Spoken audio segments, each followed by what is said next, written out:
Hi guys, I'm Big Boy. Welcome back once again to my YouTube channel.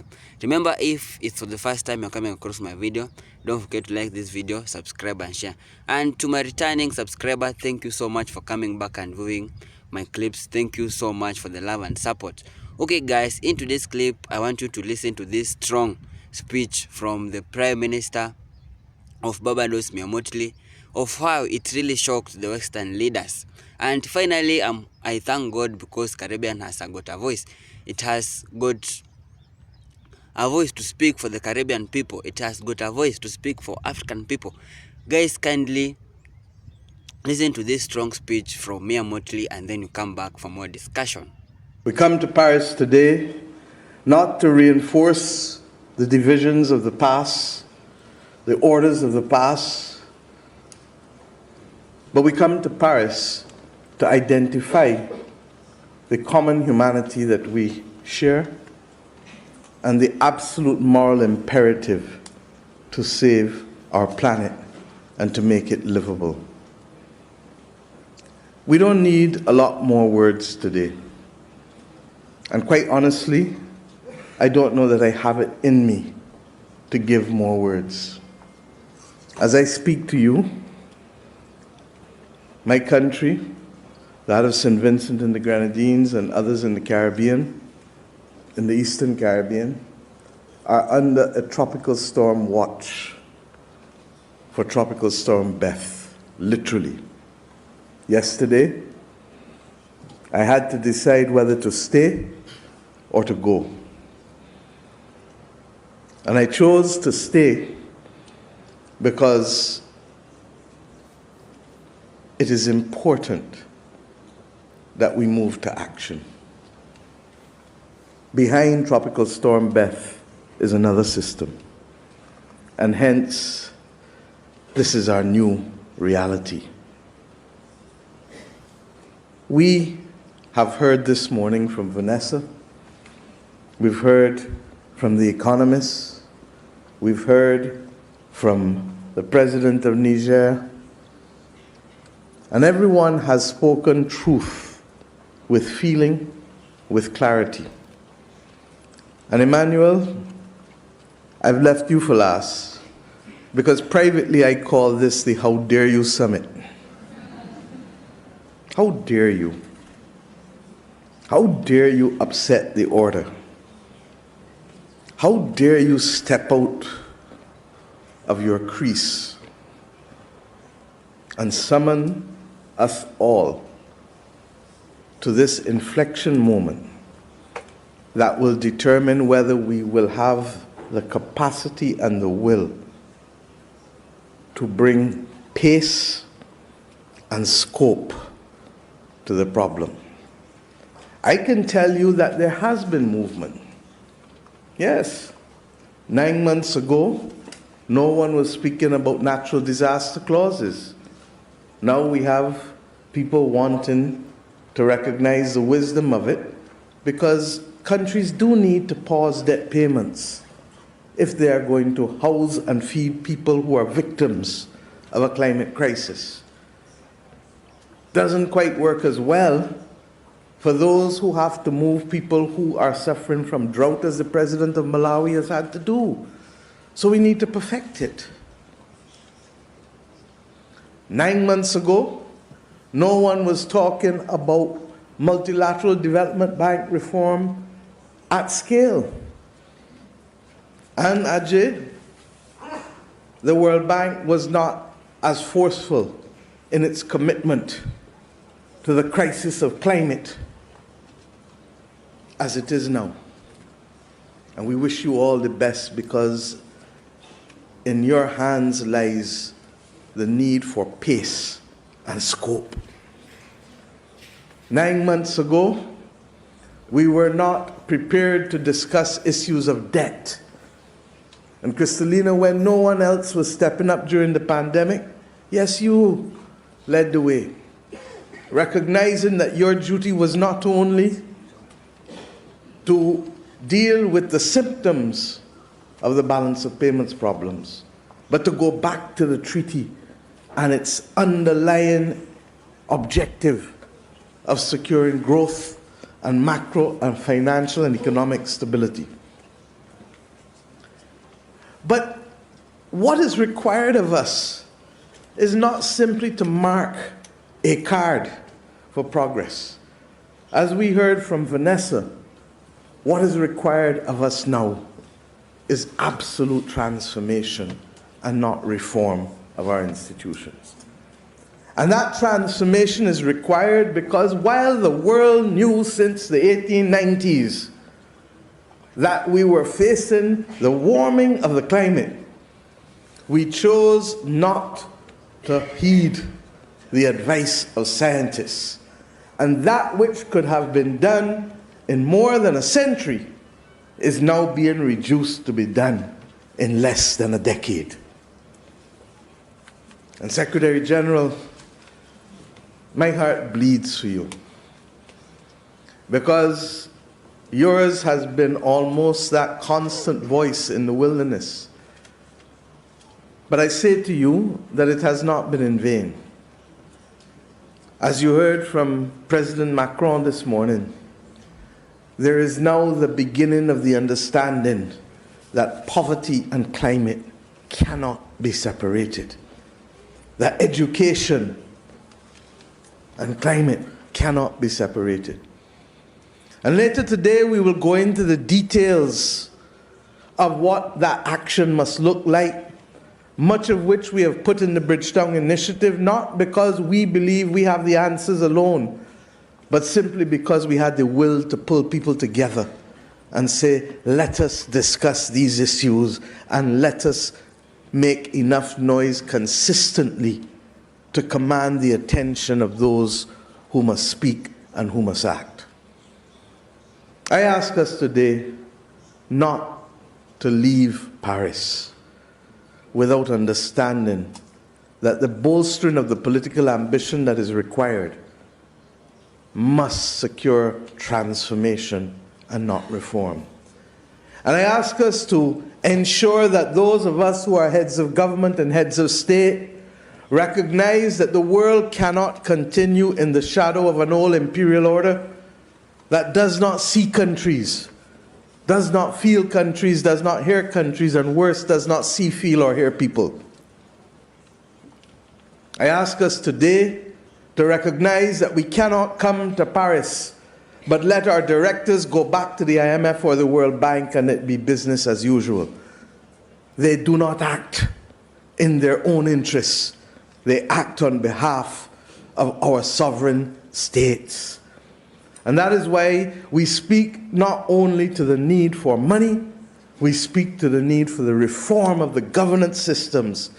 Because when these institutions were founded, our countries did not exist. And we speak for a complete transformation of securing the sources of capital, as unpopular as it might be to voice it. We do not ask for the bankruptcy of private companies. That's not our wish. But we do ask for everybody to share the burden so that we can share the bounty. And it therefore means that simply relying and holding only governments accountable has run its course. And what is necessary now is for us to bring to the table also multinational corporations whose balance sheets dwarf more than 2/3 of the world's states. That is the world we have created out of the last century. And if we don't recognize that they cannot be left out of the equation, I'm coming. If they don't recognize that they cannot be left out of the equation, then we have no desire to solve the problem. And we thank philanthropy for what they do, but it can't only be what they like. It has to be what the world needs. And I hope that we leave Paris, therefore, not only secure in our determination to protect the planet, to protect the biodiversity, to protect people, but to recognize that if we do not act today at scale, with pace, we will not be able to get there in time to save more people. Let us as the representatives of our people at this most unique time in the history of civilization, not only do the right thing, but do it in time and do it for the right reasons.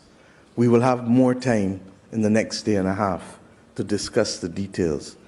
But my plea simply now is to step up the pace and let's get going. Thank you.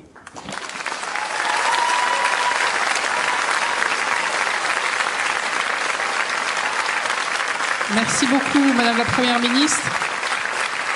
Pour conclure cette... Hi guys, welcome back once again to my YouTube channel. I hope you have watched the full clip, and I myself, after seeing this clip, I really thank God. Finally there's a voice in Caribbean. Finally there's a voice in Caribbean that can speak for the right of the people of Caribbean, that can really speak for the right of the people in Africa. A lot of people really admire how Mottley really speaks, how she's fearless, how she's courageous, and how she really point out those bad things that are really happening in our society, in our country. And I would like if this lady can just treat or teach some leaders to be sensible, can teach some leaders how to treat their own people, their local people, because we have all seen in a lot of countries there's those greedy leaders, those puppet leaders that doesn't care about the right of their local people who really voted for them. And she has truly come out and said that, and talk about the Western countries, of how they have really take over other countries, of how they have really went and manipulate the resources of other countries. Look at a country like Haiti. A lot of people in Haiti, the Asian people, are really suffering just because of either it was a mistake that was done by some Western countries, because they went there and manipulated all the resources, whereby the people of Haiti can't able to enjoy their own resources. This is the reason why these people are really fighting, and it's so sad to see brothers fighting their own brothers. It's so sad to see black people or our brothers raping their own mom, our brothers raping our own sisters, our own women. It's so bad, it's so shameful, and this is the reason of this war. And we have seen how the situation in Haiti is so serious. That's because of there was some of the Western countries that really did this. It has really manipulated the resources of Haiti. This is the reason why these people are really fighting. They're just fighting to regain back their freedom. They're just fighting for the freedom of their own countries, because they feel like they ain't enjoying their own resources.